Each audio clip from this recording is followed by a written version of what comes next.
iPhone. So I'm going to go ahead and I'm going to shut off the Instagram feed. But I'm about to do an interesting quick conversation. So go to drboycetv.com. That's drboycetv.com. And you can finish the conversation there. I'm sorry, guys. I was just double checking to try to see if it was the phone or if it was the platform. And I believe it's the phone. So it looks like I got to go rush over to the iPhone store or Verizon and get me a new iPhone because apparently it must have got damaged when I was talking in the rain or something like that. So anyway, what's going on, everybody? I hope you guys are having a good day. I'm Dr. Boyce Watkins from Your Black World and the Black Business School. You guys know about our tribe. It's the League of Intelligent Black People, which, of course, you're welcome to join that. It's at intelligentblackpeople.com. That is where you can support the channel. We could use your support, but also we give you lots of free stuff. So if you are intelligent and you want to be a part of this and in terms of changing the narrative, feel free to go to intelligentblackpeople.com.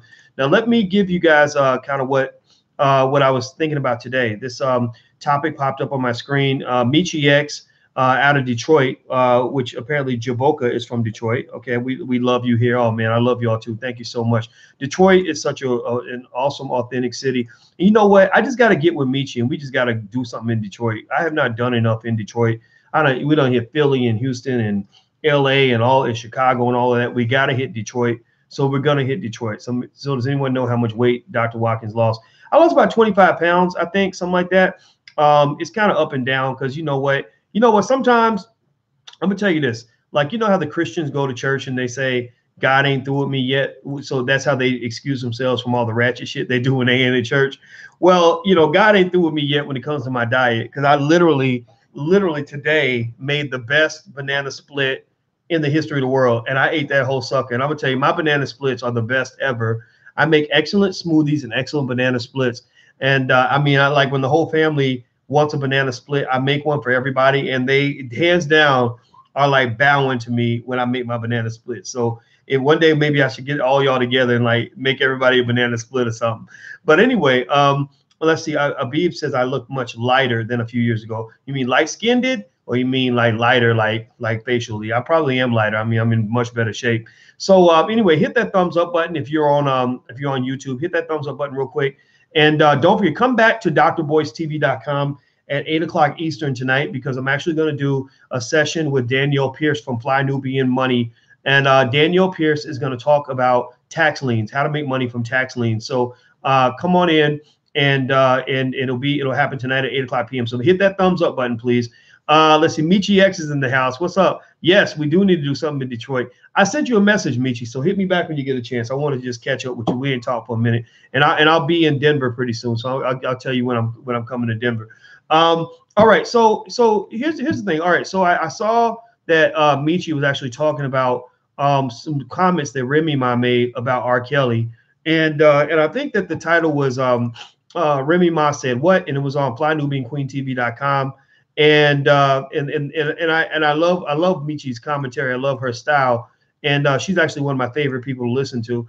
And I just saw something today on Atlanta Black Star about Remy Ma defending R. Kelly, and that's obviously disturbing. I mean, just the idea that somebody's defending R. Kelly is kind of like you can't really defend too much. I mean, you could say like he's a great singer. So that's about all you can really say about him. You can't really go further than that because the man has, he's in a position where he has hurt. He appears to have hurt a lot of people, and I'm one of those people. I believe the people that saw that video. Like I don't recommend watching that video with him and the little girl because technically you're in possession and you're watching child porn, which kind of like that's illegal. You shouldn't be doing that. But I know people that have watched it. And I believe that we know that it was him, and I believe that we know that he has an issue, and I don't think we can pretend like he does not, right? I think that what's sad is that, is when you're trying to make distinctions between, say, R. Kelly and Bill Cosby and O.J. Simpson and somebody who's totally innocent. Like it's so hard because on one hand you want to lump them all together because they're all for a lot of people they're all kind of just these worthless guys that black people didn't like very much. But those three situations all have differentials where you can see somebody defending OJ, right? It's about the justice system. They didn't have enough evidence. If the glove doesn't fit, you must acquit. You have Mark Furman. You didn't have preponderance of the evidence, so therefore you have to let him go. Bill Cosby, no evidence at all. Yeah, all these things might have happened, but nobody was reporting the crime.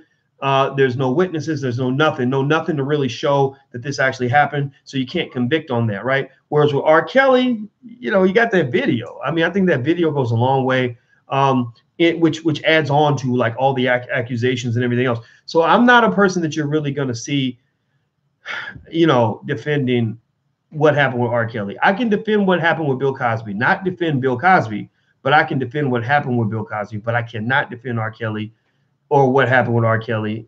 You know, I think this is R. Kelly's kind of an unfortunate example of a man who needed psychiatric help a long time ago, who never got that help, who for whatever reason the people around him enabled him and never pushed him to get the help he needed.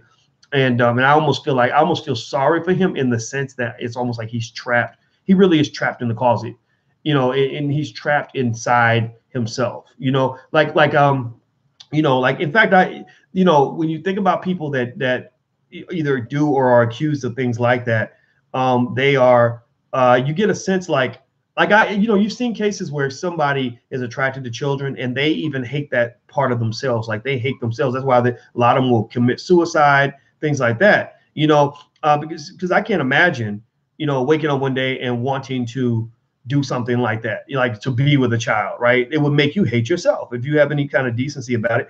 And in fact, I actually read an article one time about a man who got a brain tumor, and the brain tumor did something to his brain to where one day he literally was attracted to children, and he was disturbed. He's like, why do I want to sleep with a child? Like it had never happened before. But what happened? So he told his wife, and his wife freaked out. His wife called the cops, you know, and when they called the cops, they also went to the doctor, and the doctor found the tumor. So they did surgery and they removed the tumor, and his sexual desires went back to normal. He wasn't attracted to children anymore. He was happy about that. And then one day it came back again, where he said, I'm attracted to children. He didn't act on it, but he said, this is happening again. And it was because the tumor came back. So literally, you know, sometimes, I mean, we don't talk about sexual preference as something that could, you know, be a malfunction of the brain or the shaping of the brain, like a man who really feels like he's a woman or a woman who really feels like a dude. But I think that that's worth looking into and talking about, not to the point where you're letting people do whatever they want, but to the point where we understand it better. Like no one will talk about the psychology of homosexuality because it's so taboo. Everybody wants to act like it's just normal and that's just what you are, and there's no way to address it or whatever. But there were people who say no, there's a malfunction, right? Your brain is not doing what it's supposed to do.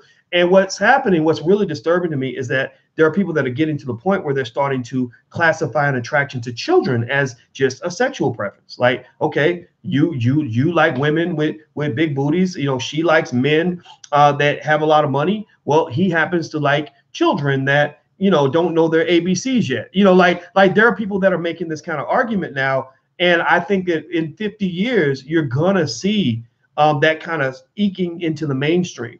You know, it doesn't eke in, it doesn't come in like blatantly and boldly and loudly, you know, but we know that there's a pedophile ring in Hollywood. We know this. Like there's too many people that have been talking about it. We know what's out there, right? We see these little children grow up talking about, oh yeah, I was at a party and there were naked kids everywhere. You know, like you're hearing all these stories. So you know that it's there. You know the culture's there.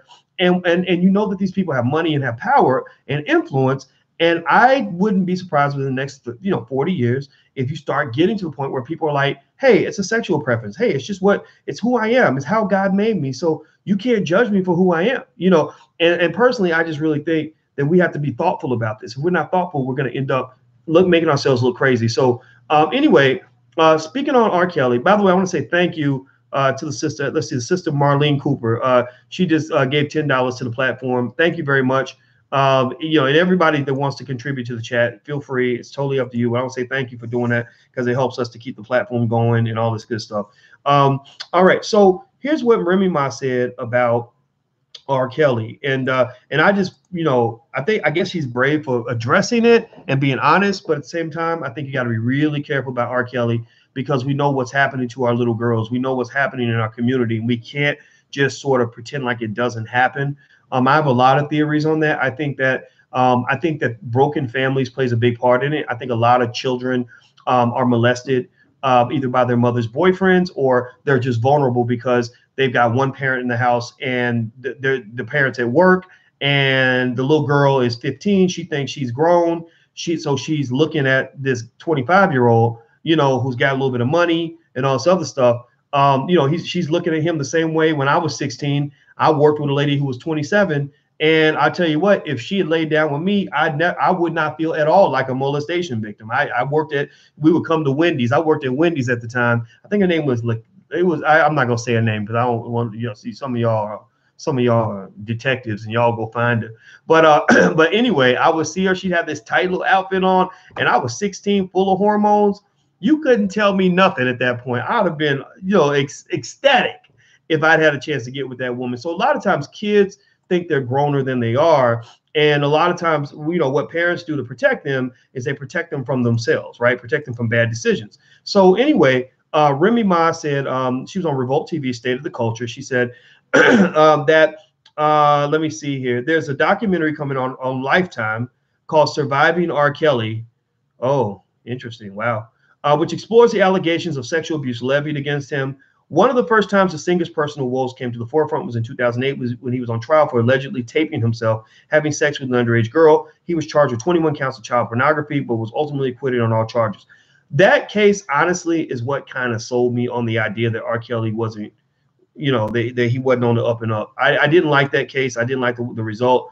I felt like there should have been a conviction. It reminded me of those cases where the cops are seen on video killing a black person and they acquit them. There's no excuse for that. Like, I mean, he's on tape. He shot the dude. Like, we know what happened.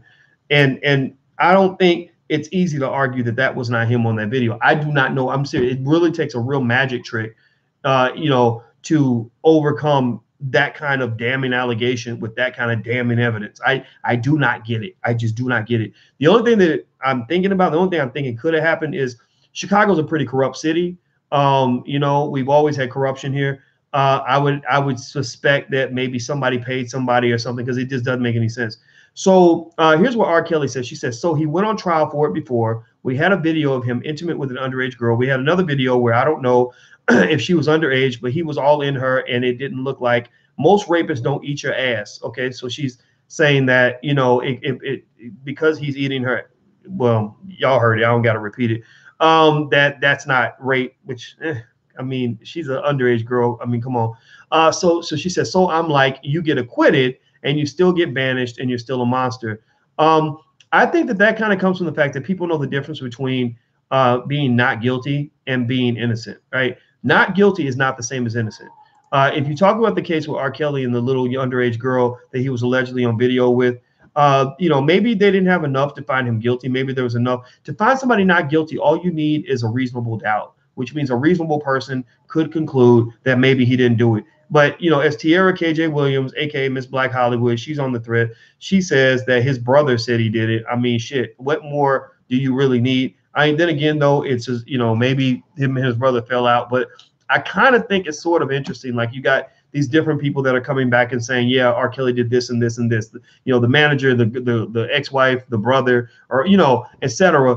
Now, again, it's not quite the same as proof, but it's like with R. Kelly, it's like kind of been this joke that there's always so much stuff. There's always so much evidence and information. And even when you kind of see him and you listen to his music and you see his vibe on stage, it's very, very, very, very, very sexually driven, right? I mean, super sexual, and that's okay. But I think it's like you combine that with, everything everybody's saying, you're kind of like, okay, something ain't right. Something crazy and freaky is going on in this man's house. But anyway, so here it says in Atlanta Black Star, it says, since that case, Kelly has faced accusations that he had women holed up in his Atlanta and Chicago homes in an alleged sex cult where he controlled their every move. According to a 2017 report, Kelly has continuously denied the allegations. The vocalist even released a song defending his penchant for younger women. Okay, now this is where it kind of gets interesting, right? Because Remy Ma goes in, and I see what she's trying to say. I wouldn't say the same thing, and I wouldn't say it in the same way.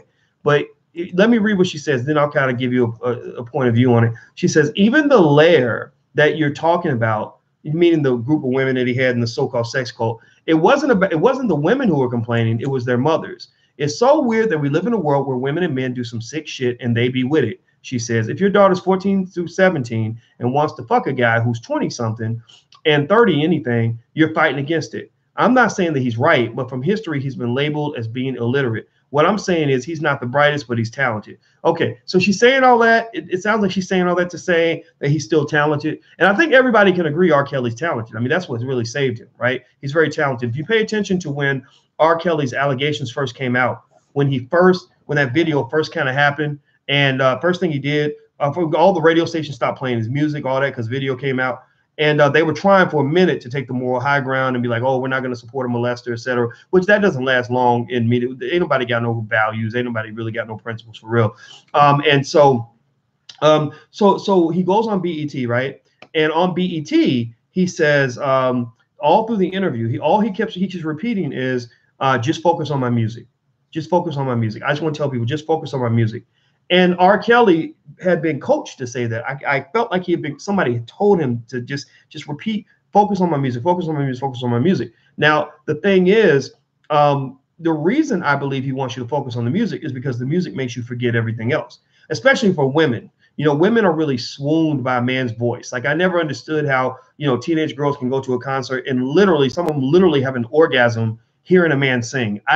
That's something I'll never understand. I ain't never ever felt that way hearing nobody's voice. That just doesn't do it. But there's something about a man who can sing, who's that talented, where it's kind of like you can look past anything that might be wrong with him. And there are women and people in general, but a lot of women who can look past R. Kelly's issues by the fact that he's so talented. And I think as a community, though, it does make sense that we're having some standards, because R. Kelly's alleged behavior is in deep connection with a problem that we do have in the community, which is that many of our young girls are vulnerable. And again, as a father, I argue that a lot of it's because they don't have a man in their life that's protecting them, who isn't trying to get a piece of ass, right? I believe every young girl deserves to have at least one man who has her back, who will feed her, who will take care of her, who will be there for her, who isn't trying to sleep with her. And it just doesn't seem that in some households that that's the case. You get to trust the pastor's checking you out. You get to trust the uncle,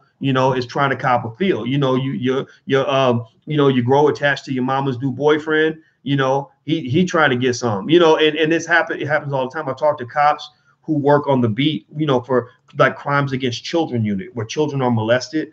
And they said it happens a lot, that for some reason, the woman's in love with a man. She's blind to anything. He can do no wrong in her mind. And they find out that he's been molesting her child while she's at work every day. But she has so much trust in him, she doesn't even believe it's possible. And which shows that there's a difference in terms of how men and women view each other's sexuality. And so anyway, with R. Kelly, what's interesting about the R. Kelly thing is that you can I think distinguish between R. Kelly's the allegations that he has with the underage women versus the allegations he has with the grown ass women.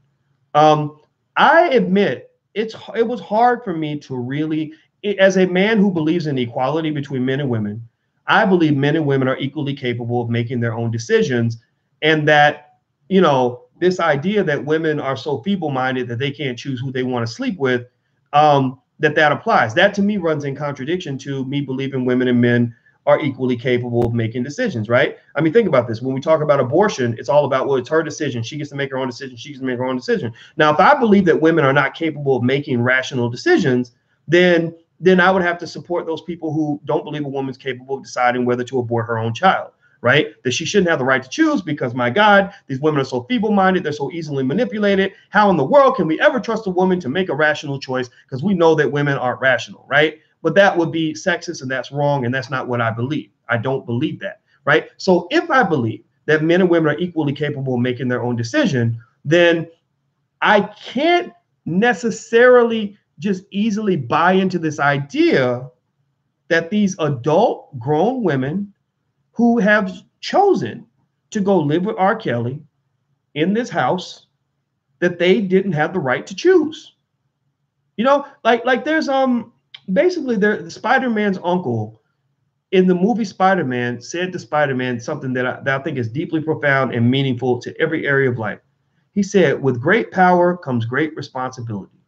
That means that if you got the power to make the decision, you must be responsible for the consequences of that decision.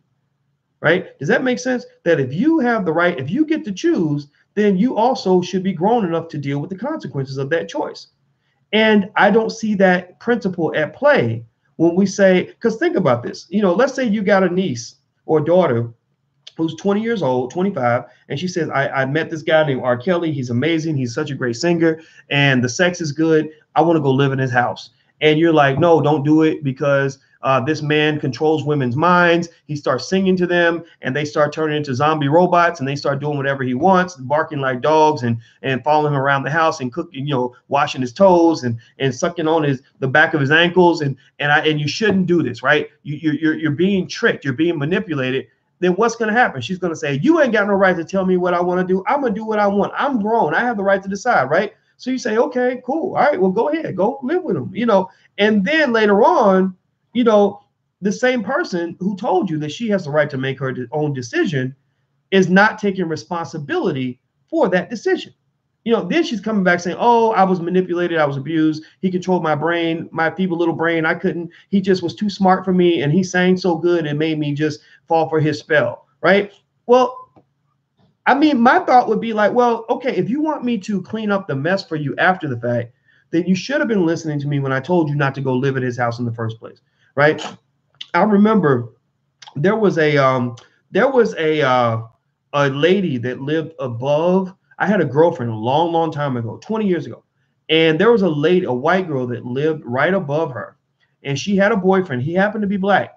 And he used to just beat her ass. I mean, he would pummel her ass, and we would hear it. It'd be like, boom, screaming, blood everywhere. I mean, crazy, right? And we'd be like, damn, like, what should we do? Should we call the cops? So we would call the cops. Like, there's something going on up there. Y'all need to go check that out. And one day she's moving out. Her dad moves her out, and then she moves back in. And then again, he's beating her ass. Boom, punch. Shut up, bitch. Throwing her across the room. All that, right? Chaos. Waking the people up in the middle of the night. Help me, right? And then, one day I remember she's moving out again. And I asked her dad, I'm like, hey, this is what's going on with your daughter. Like, what do you do? Like, can I help? And I remember he was like, well, I mean, if she keeps wanting to go back to him, there's nothing I can do, and it's kind of like, that's the dilemma. I think with the adult women, I mean, ain't nobody really breaking no laws for real in that situation. Seriously, ain't nobody breaking no laws. If they go to her and they say, do you want to stay? We got police here. They'll protect you. They'll get you out of here. Anybody who tries to make you stay, we're going to whoop them in the ass, and we'll get you safely back home to your mama, because your mama's been calling the police asking us to come get you. And she says, no, I want to stay. Leave me alone. I have a right to choose. Then all they can do is say, okay, good luck. But to somehow for other people to kind of step in and say, oh no, he's manipulating their feeble little minds. He's singing to them and he's outsmarting them because they're too dumb to make their own decision. They have a Stockholm syndrome or whatever. That runs in complete contradiction to everything that we believe as a society about the equality between men and women. That deviates from all of that. There is no scenario where I can tell you guys that I lost all my money and all my freedom and went through hell because some woman tricked me into coming to live with her. And even though I could have left at any time, she had such a spell on me that she kept me in the house and made me sign a contract, giving her half of my stuff and marrying her and all this. Like, y'all wouldn't believe me. Y'all would laugh at me. You'd be like, come on, boys, what the hell? Like, like they don't, like, there are allowances allowed for women to claim feeble-mindedness that men are not allowed to have. Men are not allowed to 1 minute be strong and the next minute claim that we were feeble-mindedly tricked by, we were so feeble-minded that we were tricked by women into doing all these things that we chose to do on the surface, but somehow she put a magical spell on me. She put that whip appeal on me. She whipped me with it so good that it made me just do something dumb, right? So I think that with R. Kelly and the adult women, I honestly didn't have much to think on that. I saw that as like, people trying to have have power without accountability. Because to me, if you ask me, like, look, if you come back and you are messing with a guy like an R. Kelly, you my daughter, you messing with an R. Kelly type of guy, and I'm gonna see that. I'm a father. I know these guys when I see them, so I'm gonna be like, don't mess with him. But and then if if you listen to me and don't do it, then we're good. But if you say no, no, no, you can't tell me what to do, I'm gonna be like, okay, good luck. All right, I hope it works out for you. But if you come back to me later and say, oh, well, you should have stopped me and you should have protected me because he did all these things, and I'll be like, well, what do you want me to do? Next time this happens, next time I see another guy, because people do that. People fall for the same types of people over and over again. They go into the same types of relationships over and over again. So I would probably say to her, okay, look, fine, I'll get you out of this. But the next time another son of a bitch like him comes up to you and I get between the two of you and I tell you that you can't, I don't want you around him, you better listen to me. You better let me take control of the process, because I will not relinquish control of the decision-making process while at the same time being the one responsible for cleaning up the mess. Again, you can't have power without accountability. Accountability and power must go hand in hand. So if you're making the decision, then you're responsible for the outcomes. It can't be heads I win, tails you lose. That doesn't work. So now the thing with the young girls, I think R. Kelly deserves to get whatever he's getting when it comes to young girls. I think that, underage, it doesn't matter. I think with Remy Ma's comment about, oh, well, rapists don't eat your ass and this and this. Look, I mean, from a historic standpoint, 100 years ago, that happened a lot. You had older men that dated younger women. You go down to the hood, you got a lot of 15-year-old girls that are impregnated by 27, 28-year-old men. I don't believe that every situation was like him forcing herself on her. I believe it was a situation where she felt like she was attracted to him and he was attracted to her, and they had sex. If you read biology books, they actually tell you that the peak fertility age for women is 15 to 27, and that basically when women start becoming fertile and they start menstruating, they release pheromones that attract males, and they're attracted to certain males, the alpha males, the ones who have the most money, the ones that got the most status, the dope dealer in the hood who got the nicest car. Like they're attracted to all of that, right? Now, what I think is that at the same time, while that might be what's happening, that's not our societal value system. That's not legal. That's, a warning for men, like, don't mess with that. It doesn't matter if she's coming on to you. You shouldn't be sleeping with a woman who's underage. But I also think that it speaks to our families. I think that you see this happen more when you have communities and families where the value of the father as a protector of the household has been diminished. We got to the point where people act like we don't need fathers in the household, and that's why your community's struggling. That's why you're seeing these predators able to get over on young girls and over on families, because there is no man in the house. So he wins the trust of the mother. Sometimes, in many cases, and Remy Ma talks about this, she says, what about also holding accountable those parents who are handing their children over to the R. Kellys? Let's just be for real about it. You can't convince me in a million years that none of these parents were complicit in their daughters getting with R. Kelly. You can't. There are people, this don't just happen in the US. There's people around the world who are like, look, I got a 14-year-old daughter. She's a beautiful virgin. You pay us money, you can have her. She'll be happy to go. We'll be happy to hand her over. You just make sure you write that check and we good. Happens all the time. All over the world. I don't think it's right. Obviously, it's not right. We know that, but it happens. So to me, if you're holding the predators accountable, which you should, you also need to hold the other predators accountable, which might be the parents who are handing these kids over. So in fact, Remy Ma talks about this. She says, let me see here. Two things. One thing she mentions is that, you got the grown women who are living with R. Kelly, and their mothers are the ones who are like, oh, he's mind controlling her. And the daughters are like, nah, mama, I want the dick. This is making me happy. I'm just as sick as he is. And we all just having crazy sex and it's all good. Like, go away, mama, right? Like, mamas and daddies, we kind of don't believe anybody should be having sex with our children, right? As a daddy, I'll be like, no, my daughter, you having sex with my daughter, I'm gonna kill you. Well, if my daughter wants the man, then how much can I really say? It doesn't matter if I don't think the man's the right kind of man. Sometimes she's got to find that out if she's an adult. If she's underage, I have power and control over who she's with, better yet, she shouldn't be with anybody. But when she's over 18, that power shifts to her, right? So anyway, then the other point she makes is she talks about the parents. So here's what she says. She says, I remember the first that first case with the urination and all that. It was sort of in his defense. I'm not taking either side. I'm saying, how do you combat somebody who likes younger women? What about the parents who are okay with it? That's a very good question. What about the parents? You got to hold the parents accountable. She also pointed to the Me Too movement influence on Kelly's accusations. She says there's this movement and rally to bring them all down. I'm a little bit more cautious with using certain words like got away with it because I know how this society works. Oh, we missed last time, so now we're going to get you this time. In some instances, you can get convicted even if you're innocent or not. You got convicted, you're guilty. Or if you get not convicted, it's hard to read this, but somebody accuses you of some shit and we believed it, you're still guilty. I've known people who've been in that situation, so I have to use words like alleged I have to use words like if this is true. I just want to take that into consideration too. Okay, so she's trying to be balanced and thoughtful. I think that she's right about the Me Too movement and the damage it's done for legitimate rape victims. The Me Too movement, I don't think that the originator of the movement, who was a Black woman, I feel like she created this movement to kind of help like the young R. Kelly victims, like underage girls who are being, raped and sexual assault victims.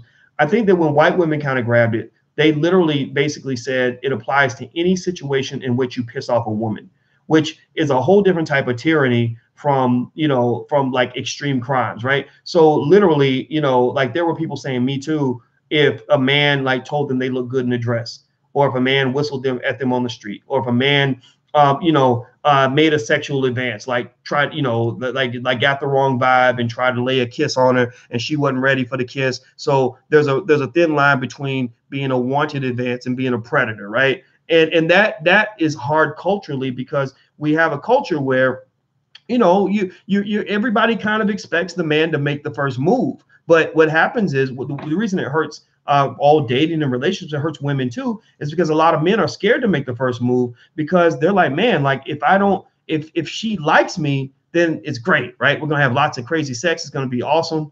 But if she doesn't want me to make a move, then I become a predator, right? I get labeled, as being as evil as a rapist. And no decent man wants to get that label. So a lot of men, and I advise men on this, I'm like, don't do anything. Just don't do anything. Like women are just going to have to take the reins on some of that. And even then, to tell you how warped it's become, it's got to the point where even if the woman is the advancer, even if the woman is kind of like making the moves on the man, she can still flip it at any point. She can still flip the whole dialogue at any point, so she's hitting on you. You both are working together at Taco Bell or wherever you're working at.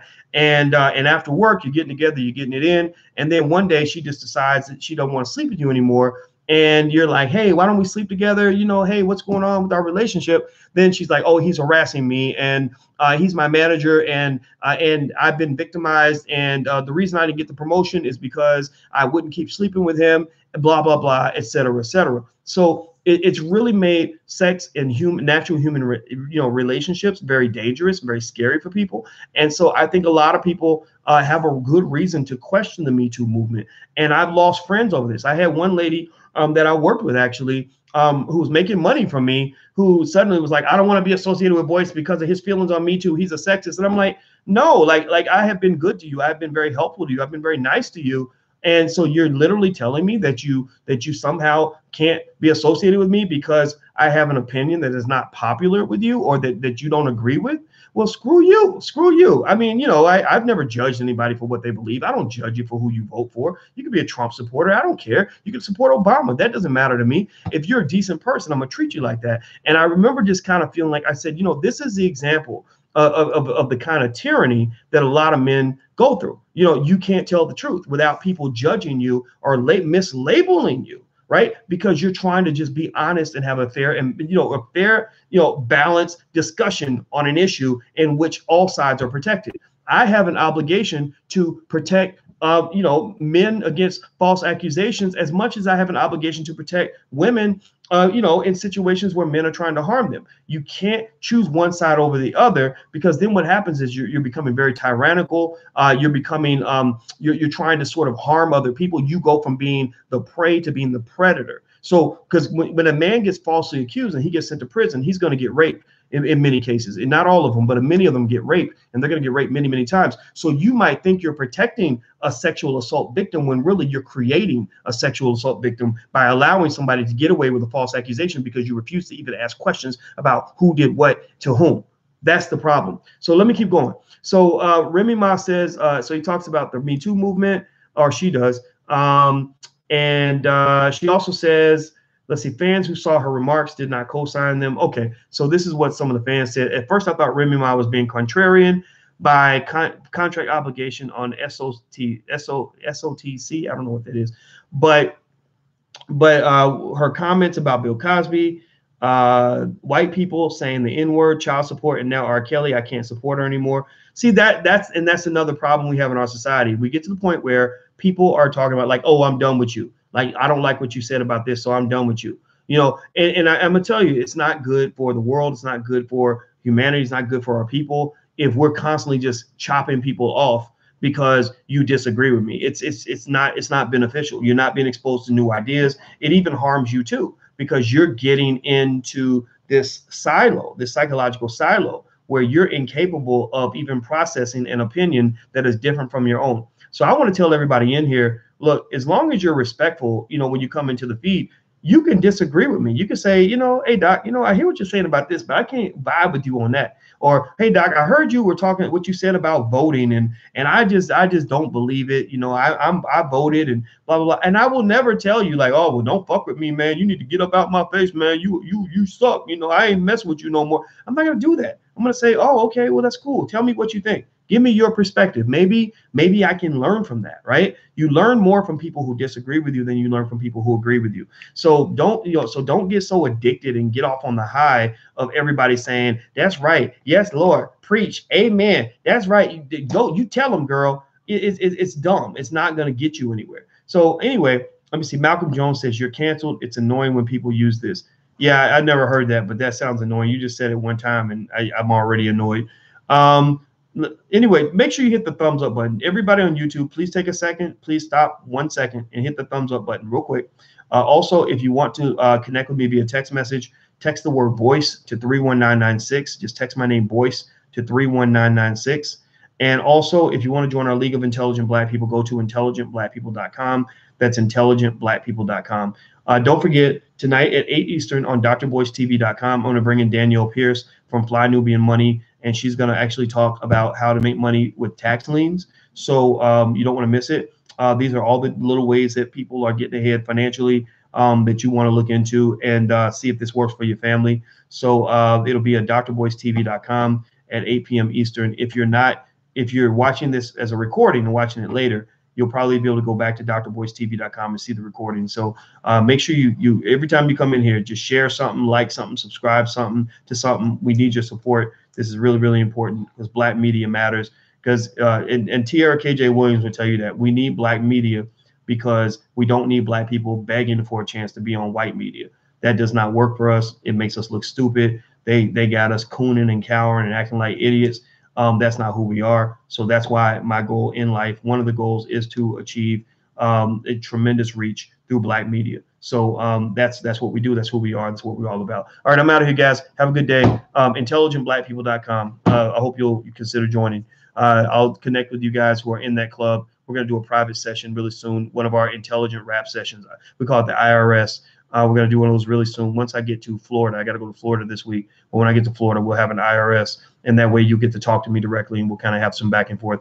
And I see my very good friend, Brian Denotes, is here. And I just want to say, love you, girl. Good to see you. I'm so happy to see Brian. Brian is so smart. She's young and brilliant, and I just love her to death. So I'll see you guys later. Have a good day, and I'll talk to you soon. Peace.